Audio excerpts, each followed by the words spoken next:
ਸਤਿ ਸ਼੍ਰੀ ਅਕਾਲ ਜੀ। ਵਾਹਿਗੁਰੂ ਜੀ ਕਾ ਖਾਲਸਾ, ਵਾਹਿਗੁਰੂ ਜੀ ਕੀ ਫਤਿਹ। ਅਸੀਂ ਅੱਜ ਫਿਰ ਸੰਘਰਸ਼ 'ਚ ਬੈਠੇ ਆ। ਜਿਵੇਂ ਧੁੰਦ ਇੰਨੀ ਆ ਵੀ ਹੱਥ ਨੂੰ ਹੱਥ ਨਹੀਂ ਦੀਂਦਾ।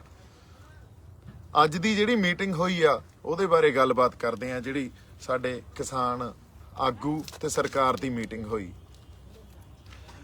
ਆਈ ਥਿੰਕ 9ਵੀਂ ਮੀਟਿੰਗ ਹੋਈ ਆ। 9ਵੀਂ ਮੀਟਿੰਗ ਵੀ ਬੇਸੱਟਾ ਰਹੀ, ਪਰ ਅੱਜ ਦੀ ਮੀਟਿੰਗ ਜੋ ਸਰਕਾਰ ਦੇ ਨਾਲ ਹੋਈ ਆ ਉਹਦੀ ਰੂਪਰੇਖਾ ਨੂੰ ਜੇ ਅਸੀਂ ਸਮਝੀਏ ਤਾਂ ਅੱਜ ਸਰਕਾਰ ਦੇ ਜਿਹੜੇ ਉੱਥੇ ਮੰਤਰੀ ਆਏ ਹੋਏ ਸੀ ਉਹਨਾਂ ਨੇ ਕਿਹਾ ਵੀ ਜੀ ਅਸੀਂ ਰੱਦ ਨਹੀਂ ਕਰਨੇ, ਤੁਸੀਂ ਜੋ ਕਰਨਾ ਕਰ ਲਓ। ਸੋ ਇਹ ਜੀ ਸਟੇਟਮੈਂਟ ਆ ਜਿਹੜੀ ਇਹਦੇ 'ਚ ਉਹਨਾਂ ਦੀ ਐਰੋਗੈਂਸ ਝਲਕਦੀ ਆ, ਹਨਾ। ਫਿਰ ਜੋ ਕਰਨਾ ਕਰ ਲਓ ਤਾਂ ਫਿਰ ਜਿਹੜੇ ਸਾਡੇ ਗੈਰਤ ਤੇ ਸੱਟ ਵੱਜਦੀ ਆ ਤੇ ਜਿਹੜੀਆਂ ਕੌਮਾਂ ਉਹ ਗੈਰਤ ਨਾਲ ਲੜਦੀਆਂ ਹੁੰਦੀਆਂ ਤੇ ਜਿਉਂਦੀਆਂ ਵੀ ਉਹੀ ਰਹਿੰਦੀਆਂ ਹੁੰਦੀਆਂ ਜਿਹੜੀਆਂ ਕੌਮਾਂ 'ਚ ਗੈਰਤ ਹੋਵੇ। ਜਿਹੜੀਆਂ ਕੌਮਾਂ 'ਚ ਗੈਰਤ ਨਾ ਹੋਵੇ ਉਹ ਕੌਮਾਂ ਜਿਉਂਦੀਆਂ ਵੀ ਨਹੀਂ ਰਹਿੰਦੀਆਂ ਹੁੰਦੀਆਂ। ਸੋ ਹੁਣ ਗੱਲ ਉਹ ਹੋ ਗਈ ਵੀ ਜਿਵੇਂ ਪੁਰਾਤਨ ਸਮਿਆਂ 'ਚ ਸਿੰਘ ਕਹਿੰਦੇ ਰਹੇ ਹੁੰਦੇ ਸੀ ਨਾ ਵੀ ਜੇ ਪੰਥ ਹੀ ਨਹੀਂ ਰਹਾ ਤਾਂ ਗ੍ਰੰਥ ਕੌਣ ਮੰਨੇਗਾ, ਹਨਾ। ਹੁਣ ਗੱਲ ਉੱਥੇ ਆ ਗਈ ਹੈ, ਜੇ ਪੰਥ ਹੀ ਨਹੀਂ ਰਹਾ ਤਾਂ ਗ੍ਰੰਥ ਕੌਣ ਮੰਨੇਗਾ, ਔਰ ਸਿੰਘ ਇਕੱਠੇ ਹੋ ਜਾਂਦੇ ਹੁੰਦੇ ਸੀ। ਸੋ ਸਾਨੂੰ ਵੀ ਹੁਣ ਮੈਨੂੰ ਲੱਗਦਾ ਇਹ ਗੱਲ ਸਮਝ ਲੈਣੀ ਚਾਹੀਦੀ ਆ, ਸਾਡੀ ਗੈਰਤ ਤੇ ਸੱਟ ਵੱਜੀ ਆ। ਅਗਲੀ ਗੱਲ ਸਰਕਾਰਾਂ ਦੀ ਜੇ ਆਪਾਂ ਕਰ ਲਈਏ, ਸਰਕਾਰਾਂ ਜਿਸ ਢੰਗ ਨਾਲ ਸਾਜ਼ਿਸ਼ਾਂ ਘੜਦੀਆਂ ਜਾਂ ਹਾਲਾਤ ਪੈਦਾ ਕਰਦੀਆਂ, ਉਹਨਾਂ ਹਾਲਾਤਾਂ ਕਰਕੇ ਹੀ ਇਹ ਸੰਘਰਸ਼ ਖੜਾ ਹੋਇਆ, ਇਹ ਐਜੀਟੇਸ਼ਨ ਖੜੀ ਹੋਈ ਆ। ਤੇ ਅੱਜ ਤੁਸੀਂ ਕਹਿੰਦੇ ਹੋ ਜੋ ਕਰਨਾ ਕੁਛ ਕਰ ਲਓ। ਤੁਸੀਂ ਜਿਹੜੀ ਸਾਡੇ ਕਿਸਾਨਾਂ ਦੀਆਂ ਖੁਦਕੁਸ਼ੀਆਂ, ਇੱਕ ਸਾਲ 'ਚ 3 ਤੋਂ 4 ਲੱਖ ਕਿਸਾਨ ਮਰਦੇ ਆ, ਖੁਦਕੁਸ਼ੀਆਂ ਕਰਦੇ ਆ। ਉਹ ਇਸ ਕਰਕੇ ਕਰਦੇ ਆ ਕਿਉਂਕਿ ਤੁਸੀਂ ਜਿਹੜੀਆਂ ਨੀਤੀਆਂ ਘੜਦੇ ਹੋ ਨਾ, ਇਹਦੀ ਤੁਸੀਂ ਨੀਂਹ 1966 'ਚ ਰੱਖ ਲਈ ਸੀ। 1966 'ਚ ਨੀਂਹ ਰੱਖੀ ਗ੍ਰੀਨ ਰੈਵੋਲੂਸ਼ਨ ਦੇ ਥਰੂ, ਤੇ ਉਸ ਨੀਂਹ ਨੇ ਅੱਜ ਖੜੇ ਕਿੱਥੇ ਆ ਅਸੀਂ? ਸਾਡੇ ਤੇ ਕਰਜ਼ੇ ਆ ਤੇ ਅਸੀਂ ਖੁਦਕੁਸ਼ੀਆਂ ਕਰਦੇ ਆ। ਤੇ ਉਹਦੇ ਜ਼ਿੰਮੇਵਾਰ ਕੌਣ ਆ? ਫਿਰ ਉਹਦੇ ਜ਼ਿੰਮੇਵਾਰ ਸਰਕਾਰਾਂ ਆਪਾਂ। ਅੱਜ ਤੁਸੀਂ ਜਿਹੜੇ ਪਰਚੇ ਪਾ ਰਹੇ ਹੋ ਨਾ ਸਾਡੇ ਤੇ, ਇਹਦੇ ਤੇ ਵੀ ਆਉਣੇ ਆ ਅਸੀਂ ਬਾਅਦ 'ਚ, ਉਹ ਤੁਹਾਡੇ ਤੇ ਪੈਣੇ ਚਾਹੀਦੇ ਆ। 3 ਤੋਂ 4 ਲੱਖ ਕਿਸਾਨ ਮਰਦਾ, ਕਿਸਾਨਾਂ ਤੇ ਕਰਜ਼ੇ ਆ, ਉਹਨਾਂ ਦੇ ਘਰਾਂ 'ਚ ਮੈਨੂੰ ਲੱਗਦਾ ਇੱਥੋਂ ਤੱਕ ਹਾਲਤ ਆ ਵੀ ਕਿਸੇ ਨੇ ਪੈਸਾ ਵੀ ਨਹੀਂ ਦੇਖਿਆ ਹੋਊਗਾ। ਜਦੋਂ ਆੜਤੀਏ ਕੋਲੇ ਜਾਈਦਾ, ਅਗਲਾ ਪਰਚੀ ਦੇ ਦਿੰਦਾ, ਅਗਲਾ ਕਹਿੰਦਾ ਫਲਾਨੇ ਥਾਂ ਤੋਂ ਜਾ ਕੇ ਕੱਪੜਾ ਲੈ ਲਾ ਜਾਂ ਫਲਾਨੇ ਥਾਂ ਤੋਂ ਜਾ ਕੇ ਸੌਦਾ ਲੈ ਲਾ। ਤੁਸੀਂ ਹਾਲਤ ਕੀ ਕੀਤੀ ਆ ਕਿਸਾਨਾਂ ਦੀ? ਇਹ ਤੁਹਾਡੀਆਂ ਸਾਜ਼ਿਸ਼ਾਂ ਕਰਕੇ ਹੋਈ ਆ। ਸੈਂਟਰ ਨੂੰ ਇਹ ਗੱਲ ਸਮਝ ਲੈਣੀ ਚਾਹੀਦੀ ਆ ਵੀ ਜਿਹੜੀ MSP ਤੁਸੀਂ ਕਹਿੰਦੇ ਹੋ ਨਾ ਵੀ 6% ਕਿਸਾਨਾਂ ਨੂੰ ਮਿਲਦੀ ਆ, ਅਸੀਂ MSP ਕਿਉਂ ਬਣਾਈਏ? ਕਾਨੂੰਨ 6% ਤਾਂ ਕਿਸਾਨਾਂ ਨੂੰ ਮਿਲਦੀ ਆ, ਇਹ ਤੁਹਾਡੀ ਨੀਤੀਆਂ ਕਰਕੇ ਮਿਲਦੀ ਆ। ਤੁਹਾਡਾ ਫੇਲੀਅਰ ਆ, ਇਹ ਕਿਸਾਨਾਂ ਦਾ ਫੇਲੀਅਰ ਨਹੀਂ ਆ। ਜੇ 6% ਕਿਸਾਨਾਂ ਨੂੰ ਤੁਸੀਂ MSP ਮਿਲਦੀ ਆ ਜਾਂ 6% ਕਿਸਾਨ ਉਹਦੀ ਫਸਲ ਦੀ ਖਰੀਦ ਤੁਸੀਂ ਕਰਦੇ ਹੋ 100% ਚੋਂ, ਤਾਂ ਇਹ ਤਾਂ ਤੁਹਾਡੀਆਂ ਨੀਤੀਆਂ ਦਾ ਤੇ ਪਾਲਿਸੀਆਂ ਦਾ ਫੇਲੀਅਰ ਆ, ਤੁਹਾਡੇ ਸਿਸਟਮ ਦਾ ਫੇਲੀਅਰ ਆ। ਤੇ ਜੇ ਅੱਜ ਕਿਸਾਨਾਂ ਤੇ ਕਰਜ਼ਾ ਤੇ ਨਾਲ ਕਿਸਾਨ ਖੁਦਕੁਸ਼ੀਆਂ ਕਰਦੇ ਆ, ਉਹਨਾਂ ਦੀਆਂ ਮੌਤ ਦੇ ਜ਼ਿੰਮੇਵਾਰ ਵੀ ਤੁਸੀਂ ਹੋ। ਤੁਹਾਡੇ ਤੇ 302 ਦੇ ਪਰਚੇ ਹੋਣੇ ਚਾਹੀਦੇ ਆ। ਤੁਸੀਂ ਇਹ ਜਿਹੜੀ ਫਾਰਮਰ ਜੈਨੋਸਾਈਡ ਕੀਤੀ ਆ ਇਸ ਦੇਸ਼ 'ਚ। ਅਗਲੀ ਗੱਲ ਜੇ ਆਪਾਂ ਇਸ ਗੱਲ ਤੇ ਆਈਏ ਵੀ ਸਰਕਾਰ ਦਾ ਜੋ ਐਟੀਟਿਊਡ ਆ ਨਾ, ਅੱਜ ਜੋ ਪੋਲੀਟੀਕਲ ਸਮਝ ਆ, ਹਜੇ ਤੱਕ ਇਸ ਐਜੀਟੇਸ਼ਨ ਦਾ ਉਹਨਾਂ ਨੂੰ ਮੂਲ ਖਾਂਸਾ ਹੀ ਸਮਝ ਨਹੀਂ ਆਇਆ। ਜੇ ਤੁਹਾਨੂੰ ਮੂਲ ਖਾਂਸਾ ਹੀ ਇਸ ਐਜੀਟੇਸ਼ਨ ਦਾ ਸਮਝ ਨਹੀਂ ਆ, ਫਿਰ ਤੁਸੀਂ ਕਿੱਥੋਂ ਮਸਲਿਆਂ ਦੇ ਹੱਲ ਦੇ ਦੋਗੇ ਸਾਨੂੰ? ਸਾਡੀ ਧਿਰ ਨੂੰ ਵੀ ਇਹ ਗੱਲ ਸਮਝ ਲੈਣੀ ਚਾਹੀਦੀ ਆ ਵੀ ਹੁਣ ਇਹਨਾਂ ਨੇ ਆਏ ਨਹੀਂ ਸਮਝਣਾ। ਹੁਣ ਸਾਨੂੰ ਸਾਡੀ ਗੈਰਤ ਤੇ ਗੱਲ ਆਈ ਆ, ਗੈਰਤ ਤੇ ਸੱਟ ਵੱਜੀ ਆ, ਤੇ ਫਿਰ ਸਾਨੂੰ ਗੱਲਾਂ ਵੀ ਉਸੇ ਢੰਗ ਨਾਲ ਸਮਝਾਉਣੀਆਂ ਪੈਣੀਆਂ। ਅੱਜ ਦੀ ਮੈਂ ਤੁਹਾਨੂੰ ਘਟਨਾ ਦੱਸਦਾ। ਅੱਜ ਇਹਨਾਂ ਨੇ ਜਿਹੜੇ ਸਾਹਮਣ ਭੇਜੇ ਮੇਰੇ ਬ੍ਰਦਰ ਤੇ ਵੀ UAPA ਐਕਟ ਮਨਦੀਪ ਤੇ, ਉਸ ਐਕਟ ਦੇ ਅਧੀਨ ਇਹਨਾਂ ਨੇ ਸਾਹਮਣ ਭੇਜੇ ਤੇ ਉਹਦੀ ਪੇਸ਼ੀ ਰੱਖੀ ਦਿੱਲੀ FIR ਦਰਜ ਆ। 15 ਦਸੰਬਰ ਦੀ ਕੋਈ FIR ਆ ਤੇ ਉਹਦੇ ਅਧੀਨ ਇਹਨਾਂ ਨੇ ਸਾਹਮਣ ਭੇਜੇ। ਉਹ ਸਾਹਮਣ ਹੋਰ ਵੀ ਬੰਦਿਆਂ ਨੂੰ ਸਾਡਿਆਂ ਨੂੰ ਗਏ ਪੰਜਾਬ 'ਚ, ਹਨਾ। ਹੁਣ ਇਹਨਾਂ ਨੇ ਉਸ ਹਰ ਵਿਅਕਤੀ ਨੂੰ, ਉਹਨਾਂ ਦੇ ਪਰਿਵਾਰਾਂ ਨੂੰ ਟਾਰਗੇਟ ਕਰਨਾ ਸ਼ੁਰੂ ਕਰਤਾ, ਜਿਹੜੇ ਪਰਿਵਾਰਾਂ ਦੀ ਜਾਂ ਜਿਹੜੇ ਵਿਅਕਤੀਆਂ ਦੀ ਇਸ ਸੰਘਰਸ਼ 'ਚ ਕੋਈ ਸ਼ਮੂਲੀਅਤ ਆ ਤੇ ਉਹ ਮਾੜਾ ਮੋਟਾ ਇੰਪੈਕਟ ਰੱਖਦੇ ਆ। ਕਿਉਂਕਿ ਇਹਨਾਂ ਨੇ ਇਹੀ ਕਰਨਾ ਹੁੰਦਾ। ਇਹ ਜਿਹੜੇ ਪੈਂਤਰੇ ਆ ਨਾ, ਇਹ ਬੜੇ ਪੁਰਾਣੇ ਆ, ਸਾਡੇ ਪਰਿਵਾਰ ਨੇ ਤਾਂ ਬੜੇ ਇਹ ਪਹਿਲਾਂ ਦੇਖੇ ਆ, ਹੁਣ ਦੇਖ ਲਾਂਗੇ, ਉਹ ਐਡੀ ਕੋਈ ਗੱਲ ਨਹੀਂ। ਪਰ ਇਸ ਜਿਹੜੀ ਤੁਹਾਡੇ ਪੈਂਤੜਿਆਂ ਨਾਲ ਵੀ ਅਸੀਂ ਪਾਸੇ ਹੋ ਜਾਾਂਗੇ ਤੇ ਆਪਦੇ ਹੱਕਾਂ ਦੀ ਆਵਾਜ਼ ਨਾ ਬੁਲੰਦ ਕਰਾਂਗੇ, ਇਹ ਤਾਂ ਨਹੀਂ ਹੋ ਸਕਦਾ। ਸੋ ਸੈਂਟਰ ਨੂੰ ਅਸੀਂ ਜਾਂ ਸਰਕਾਰ ਨੂੰ ਇਹ ਵੀ ਕਹਿ ਦਈਏ ਵੀ ਕੋਈ ਨਹੀਂ, ਹੁਣ ਜੇ ਤੁਸੀਂ ਹਾਂ ਹੀ ਚੱਲਣਾ ਫਿਰ ਭਾਜਦਿਆਂ ਨੂੰ ਵਾਹਣ ਇੱਕੋ ਜਿਹੀ ਆ, ਫਿਰ ਕੋਈ ਨਹੀਂ, ਕੱਚੇ ਹੀ ਸਹੀ। ਸਾਡੇ ਆਗੂਆਂ ਨੂੰ ਵੀ ਪਤਾ ਹੋਣਾ ਚਾਹੀਦਾ। ਹੁਣ ਮੈਂ ਕਹਿੰਦਾ 4-5 ਮੰਗਾਂ ਹੋਰ ਜੋੜੋ। ਸਭ ਤੋਂ ਪਹਿਲੀ ਗੱਲ ਤਾਂ ਇਹ ਜੋੜੋ ਵੀ ਜਿਹੜੇ ਕਿਸਾਨਾਂ ਤੇ ਕਰਜ਼ਾ ਚੜਿਆ ਉਹ ਮਾਫ ਕਰੋ। ਉਹ ਤੋਂ ਬਿਨਾਂ ਅਸੀਂ ਗੱਲ ਵੀ ਨਹੀਂ ਕਰਦੇ, ਅਗਲੀ ਮੀਟਿੰਗ ਤੇ ਵੀ ਨਹੀਂ ਆਉਂਦੇ ਜੇ ਤੁਸੀਂ ਕਿਸਾਨਾਂ ਤੇ ਜਿਹੜਾ ਚੜਿਆ ਕਰਜ਼ਾ, ਵੀ ਆਪਣੇ ਲੋਕਾਂ ਦਾ ਭਲਾ ਤਾਂ ਹੋਵੇ। ਪਹਿਲੀ ਮੰਗ ਹੀ ਇਹ ਰੱਖੋ ਵੀ ਪਹਿਲਾਂ ਤਾਂ ਕਰਜ਼ਾ ਮਾਫ ਕਰੋ ਤੁਸੀਂ ਕਿਸਾਨਾਂ ਤੇ ਜਿਹੜਾ ਚੜਿਆ, ਉਹ ਤੁਹਾਡੀਆਂ ਨੀਤੀਆਂ ਕਰਕੇ ਚੜਿਆ ਨਾ, ਉਹ ਮਾਫ ਕਰੋ। ਫਿਰ ਅਸੀਂ ਗਾਂ ਗੱਲਬਾਤ ਕਰਨ ਨੂੰ ਆਉਣੇ ਆ ਤੁਹਾਡੇ ਕੋਲੇ। ਫਿਰ ਤੁਸੀਂ ਇਹ ਤਾਂ ਇੱਕ ਮੀਟਿੰਗ 'ਚ ਜਾਂਦੇ ਹੋ, ਫੇਲ ਹੁੰਦੀ ਆ, ਬੇਸਿੱਟਾ ਨਿਕਲਦੀ ਆ, ਅਗਲੀਆਂ ਮੀਟਿੰਗ 'ਚ ਉਹਦੀਆਂ ਮੰਗਾਂ ਹੀ ਵਧਾ ਦਿਓ, ਆਉਣ ਦਿਓ ਫਿਰ ਇਹਨਾਂ ਨੂੰ। ਤੇ ਜਿਹੜੀ 26 ਜਨਵਰੀ ਆ ਨਾ, ਹੁਣ ਲੋਕਾਂ ਦੇ ਜਜ਼ਬਾਤਾਂ ਦੀ ਤਰਜਮਾਨੀ ਹੋਣੀ ਚਾਹੀਦੀ ਆ ਉੱਥੇ।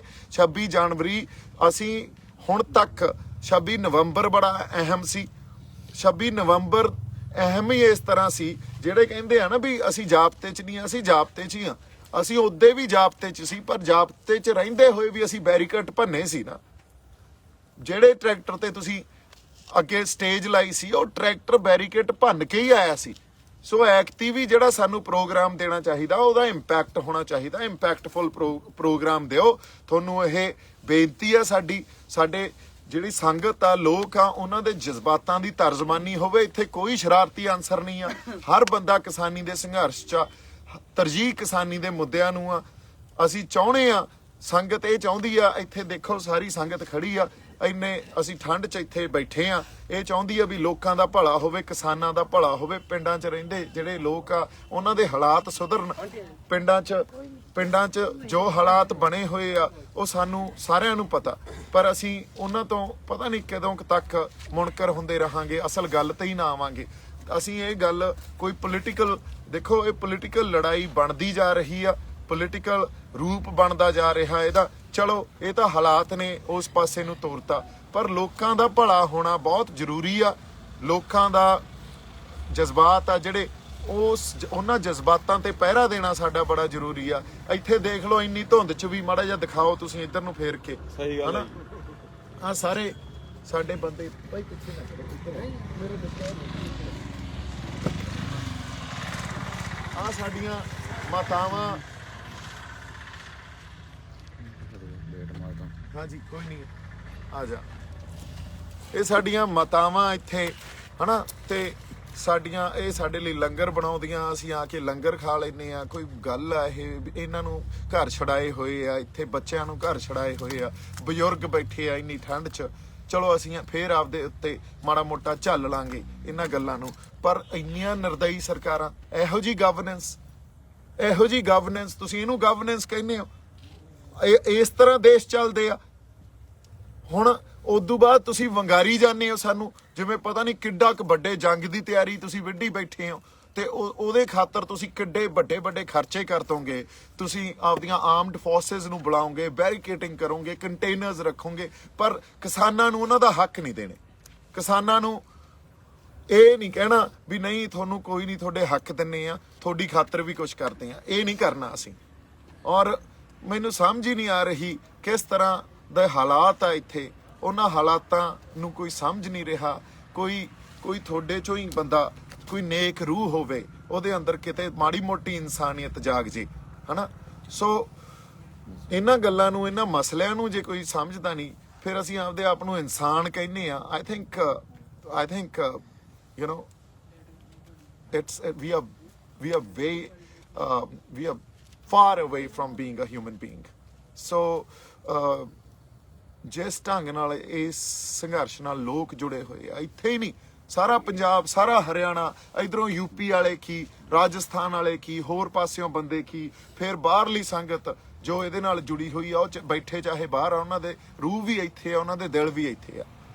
ਸੋ ਇਹ ਕੋਈ ਇਹਦੀ ਇੰਪੋਰਟੈਂਸ ਆ ਨਾ, ਜਿਹੜੀ ਇਹਦੀ ਇੰਪੋਰਟੈਂਸ ਇਸ ਸੰਘਰਸ਼ ਦੀ, ਇਹ ਕੋਈ ਸਥਾਨਕ ਨਹੀਂ ਆ, ਇਹ ਲੋਕਲ ਨਹੀਂ ਆ, ਗਲੋਬਲ ਆ। ਸਰਕਾਰ ਨੂੰ ਅਸੀਂ ਹੁਣ ਵੀ ਕਹਿ ਰਹੇ ਹਾਂ ਵੀ ਤੁਸੀਂ ਸਮਝ ਜਾਓ, ਤੁਸੀਂ ਜੋ ਗੱਲਬਾਤ ਦਾ ਸਿਲਸਿਲਾ ਜਾਂ ਸੰਘਰਸ਼ ਦਾ ਜੋ ਇਹਦੀ ਰੂਪਰੇਖਾ, ਇਹਨੂੰ ਵਿਗਾੜੋ ਨਾ, ਹਾਲਾਤ ਨਾ ਪੈਦਾ ਕਰੋ ਵੀ ਇਹ ਵਿਗੜ ਕੇ ਕਿਸੇ ਹੋਰ ਪਾਸੇ ਨੂੰ ਜਾਵੇ।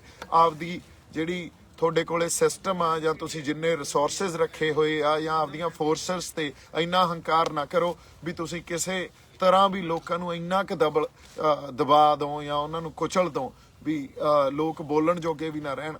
ਜਦੋਂ ਜਦੋਂ ਜ਼ਬਰ ਤੇ ਜ਼ੁਲਮ ਕਿਤੇ ਵਧੂਗਾ ਉਦੋਂ ਉਦੋਂ ਉਹਦਾ ਵਿਰੋਧ ਵੀ ਪੈਦਾ ਹੋਊਗਾ, ਉਹਦੇ ਖਿਲਾਫ ਆਵਾਜ਼ ਵੀ, ਇਹ ਕੁਦਰਤੀ ਵਰਤਾਰਾ ਇਹਦੇ ਖਿਲਾਫ ਆਵਾਜ਼ ਵੀ ਉੱਠੂਗੀ, ਬੁਲੰਦ ਹੋਊਗੀ। ਸੋ ਇਹ ਜਿਹੜੇ ਲੋਕ ਆ ਨਾ, ਇਹ ਤੁਹਾਡੇ ਜ਼ਬਰ ਤੇ ਜ਼ੁਲਮ ਨੂੰ ਠਾਲਣ ਵਾਸਤੇ ਹੀ ਬੈਠੇ ਆ। ਦੁਨੀਆ ਦੇਖ ਰਹੀ ਆ ਇਸ ਸੰਘਰਸ਼ ਨੂੰ, ਦੁਨੀਆ ਦੇਖ ਰਹੀ ਆ ਇਹਨਾਂ ਲੋਕਾਂ ਨੂੰ, ਤੇ ਇਹਨਾਂ ਲੋਕਾਂ ਨੇ ਇੱਥੋਂ ਦਾ ਸਭ ਕੁਝ ਬਦਲ ਦੇਣਾ, ਤਰਜ਼ਾ ਜ਼ਿੰਦਗੀ ਬਦਲ ਦੇਣੀ ਆ ਜੇ ਤੁਸੀਂ ਨਾ ਸੁਧਰੇ ਤਾਂ। ਸੋ ਸਾਡੀ ਤਾਂ ਤੁਹਾਨੂੰ ਬੇਨਤੀ ਆ ਵੀ ਹੁਣ ਜਿਹੜੇ ਇਹੋ ਜਿਹੇ ਹਾਲਾਤ ਨਾ ਪੈਦਾ ਕਰੋ, ਜਿਹੜੇ ਹਾਲਾਤ ਤੁਸੀਂ ਸਮੇਂ ਤੋਂ ਸਾਨੂੰ ਪੈਦਾ ਕਰਦੇ ਆ ਰਹੇ ਹੋ, ਸਾਨੂੰ ਉਹਨਾਂ ਹਾਲਾਤਾਂ 'ਚੋਂ ਗੁਜ਼ਰਨਾ ਪੈਂਦਾ। ਉਹਨਾਂ ਹਾਲਾਤਾਂ ਦੀ ਦੇਣ ਆ ਵੀ ਇੱਥੇ ਐਡੀ ਕੁ ਵੱਡੀ ਅਰਾਜਕਤਾ ਪੈਦਾ ਹੋ ਰਹੀ ਆ, ਕੋਈ ਸਾਰਥਕ ਸਮਾਜ ਨਹੀਂ, ਉਹਨਾਂ 'ਚ ਨੈਤਿਕਤਾ ਨਹੀਂ ਰਹੀ, ਉਹਨਾਂ 'ਚ ਹਿਊਮੈਨਿਟੀ ਨਹੀਂ ਰਹੀ।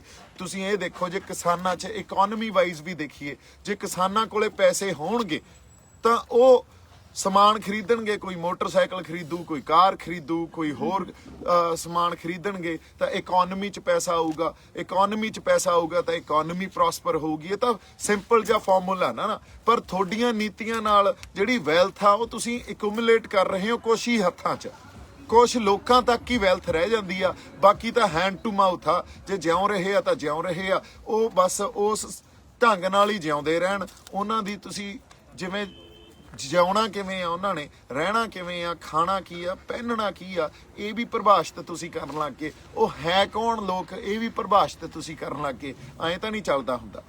ਜਿਹੜੀ ਸਦੀਆਂ ਤੋਂ ਕੋਈ ਸੱਭਿਅਤਾਵਾਂ, ਸਦੀਆਂ ਤੋਂ ਸਿਵਲਾਈਜੇਸ਼ਨਸ ਇਵੋਲਵ ਹੋਈਆਂ, ਜਿਹੜੀਆਂ ਵਿਕਸਿਤ ਹੋਈਆਂ, ਉਹਨਾਂ ਨੂੰ ਤੁਸੀਂ ਪਰਿਭਾਸ਼ਿਤ ਕਰੋਗੇ। ਤੁਸੀਂ ਰੱਬ ਤੋਂ ਵੀ ਵੱਡਾ ਆਪਦੇ ਆਪ ਨੂੰ ਮੰਨਣ ਲੱਗ ਗਏ। ਇਹ ਐਂ ਤਾਂ ਨਹੀਂ ਚੱਲਦਾ ਹੁੰਦਾ। ਸੋ ਇਹ ਅਰਾਜਕਤਾ ਤੁਸੀਂ ਪੈਦਾ ਕੀਤੀ ਆ, ਤੁਸੀਂ ਇਸ ਅਰਾਜਕਤਾ ਦੇ ਜ਼ਿੰਮੇਵਾਰ ਹੋ, ਤੁਸੀਂ ਇਹਨਾਂ ਮੌਤਾਂ ਦੇ ਜ਼ਿੰਮੇਵਾਰ ਹੋ। ਤੁਹਾਡੇ ਤੇ ਪਰਚੇ ਪੈਣੇ ਚਾਹੀਦੇ ਆ, UAPA ਵੀ ਤੁਹਾਡੇ ਤੇ ਪੈਣਾ ਚਾਹੀਦਾ। ਤੁਸੀਂ ਤਾਂ ਇਸ ਦੇਸ਼ ਦੇ ਹੱਕ 'ਚ ਨਹੀਂ ਕਰ ਰਹੇ ਜੋ ਕਰ ਰਹੇ ਹੋ। ਜੇ ਅਸਲ ਤੌਰ ਤੇ ਮੰਨੀਏ, ਦੇਸ਼ ਦੇ ਜਿਹੜੇ ਐਂਟੀ ਨੈਸ਼ਨਲ ਤਾਂ ਸਰਕਾਰਾਂ, ਐਂਟੀ ਨੈਸ਼ਨਲ ਲੋਕ ਨਹੀਂ ਆ ਲੋਕ ਐਂਟੀ ਨੈਸ਼ਨਲ ਆ ਜਿਹੜੇ ਸੜਕਾਂ ਤੇ ਬੈਠੇ ਆ, ਇੱਥੇ ਧੂਣੀਆਂ ਲਾਈ ਬੈਠੇ ਆ। ਤੁਸੀਂ ਤਾਂ ਬੈਠੇ ਹੋ ਕੋਠੀਆਂ 'ਚ ਹੀਟਰ ਲਾ ਕੇ, ਹਨਾ। ਅਸੀਂ ਇੱਥੋਂ ਕਿਤੋਂ ਤਾਰਾਂ ਖਿੱਚਦੇ ਆ, ਜੇ ਕਿਸੇ ਨੇ ਹੀਟਰ ਲਾਉਣਾ, ਉੱਥੋਂ ਫਲਾਨਾ ਪਾਣੀ ਉੱਥੋਂ ਆਉਂਦਾ, ਲੰਗਰ ਉੱਥੋਂ ਆਉਂਦਾ, ਇੱਥੇ ਬਾਥਰੂਮ ਆਏ ਬਣਾਏ ਹੋਏ ਆ, ਇੱਥੇ ਪਤਾ ਨਹੀਂ ਕੀ ਹਾਲ ਆ। ਇਨਹਿਊਮਨ ਕੰਡੀਸ਼ਨਸ 'ਚ ਅਸੀਂ ਰਹਿ ਰਹੇ ਹਾਂ, ਕਿਸੇ ਨੂੰ ਕੋਈ ਫਰਕ ਹੀ ਨਹੀਂ ਪੈ ਰਿਹਾ, ਔਰ ਹਜੇ ਤੱਕ ਤੁਹਾਨੂੰ ਸਮਝ ਹੀ ਨਹੀਂ ਆ ਰਹੀ ਤੇ ਤੁਸੀਂ ਇਹਨੂੰ ਗਵਰਨੈਂਸ ਕਹਿੰਦੇ ਹੋ ਤੇ ਤੁਸੀਂ ਦੇਸ਼ ਨੂੰ ਗਵਰਨ ਕਰ ਰਹੇ ਹੋ। I think you guys should be ashamed of yourself. So ਇੰਨੀਆਂ ਕੁ ਗੱਲਾਂ ਆਪਾਂ ਕਰਨੀਆਂ ਸੀ। ਮੀਟਿੰਗ ਦਰ ਮੀਟਿੰਗ ਹੁੰਦੀ ਰਹੂ। ਕਿਸਾਨ ਜਥੇਬੰਦੀਆਂ ਦੇ ਆਗੂਆਂ ਨੂੰ ਮੇਰੀ ਅਪੀਲ ਆ, ਮੇਰੀ ਬੇਨਤੀ ਆ ਵੀ ਅਗਲੀ ਮੀਟਿੰਗ 'ਚ ਜਾਣ ਤੋਂ ਪਹਿਲਾਂ ਮੰਗ ਪਹਿਲੀ ਇਹ ਹੋਣੀ ਚਾਹੀਦੀ ਆ ਵੀ ਪਹਿਲਾਂ ਕਰੋ ਕਰਜ਼ਾ ਮਾਫ, ਫੇਰ ਟੇਬਲ ਤੇ ਬੈਠਾਂਗੇ ਅਸੀਂ। ਸੋ ਇੰਨੀਆਂ ਕੁ ਗੱਲਾਂ ਆਪਾਂ ਕਰਨੀਆਂ ਸੀ। ਮੇਰੇ ਵੱਲੋਂ ਬਹੁਤ ਸਾਰਾ ਪਿਆਰ ਤੇ ਸਤਿਕਾਰ। ਸੰਗਤ ਨੂੰ ਚੜ੍ਹਦੀ ਕਲਾ 'ਚ ਰਹੋ। ਚੜ੍ਹਦੀ ਕਲਾ ਹੀ ਸਾਨੂੰ ਸਾਡੇ ਰਹਿਬਰਾਂ ਨੇ, ਗੁਰੂਆਂ ਨੇ ਸਿਖਾਈ ਆ। ਜਿਉਂਦੇ ਵਸਦੇ ਰਹੋ। ਸਤਿ ਸ੍ਰੀ ਅਕਾਲ ਜੀ।